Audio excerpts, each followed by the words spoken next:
Tense relations between the US and China have dominated a security summit in Singapore over the weekend. Though the two sides did sit down for talks, Chinese Defense Minister General Wei Fenghe accused his US counterpart of hijacking the support of Asia-Pacific countries to turn them against Beijing. Earlier, US Defense Secretary Lloyd said China, or the PRC, was causing instability with its claim to Taiwan and increasing military activity in the region. We'll also stand by our friends as they uphold their rights. And that's especially important as the PRC adopts a more coercive and aggressive approach to its territorial claims. For his part, the Chinese Defense Minister said Beijing would be prepared to invade Taiwan in certain circumstances.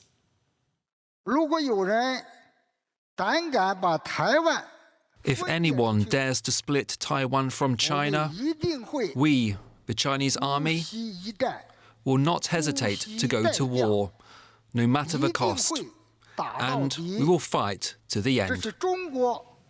Let's speak now to Dr. Lin Kwok, a Senior Fellow for Asia-Pacific Security at the International Institute for Strategic Studies. She joins me from Singapore. Welcome to DW News Asia.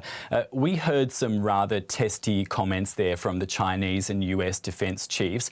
What's your sense of where this meeting left ties between the two countries? Thank you for having me, Jared. I think the first point to note is that this is the first meeting that military leaders from the United States and China have had with each other since President Biden took office. So I think that's a very positive first step. I mean, both sides exchanged testy words, but I think the fact that there weren't fireworks was encouraging. That said, this must be the first step of many steps necessary to help ameliorate tensions between the United States and China. And I think, broadly speaking, what is more concerning for me is that we're hearing less and less from the United States or from China about their desire to search for common ground. Let's move on and speak about Taiwan, because this was also a focus point. We've also heard China made some quite forceful comments on this issue, as did the US. Do you think a Chinese invasion of Taiwan is more or less likely now? China's calculations for whether or not to invade Taiwan would be based primarily on whether or not it saw itself as able to win a war that involved the United States quickly or at all. The fact that Russia has invaded Ukraine is not going to change its calculations on that matter. And I think China's calculations, as I understand it, is that it will not be able to win a war involving the United States for at least another 10 years.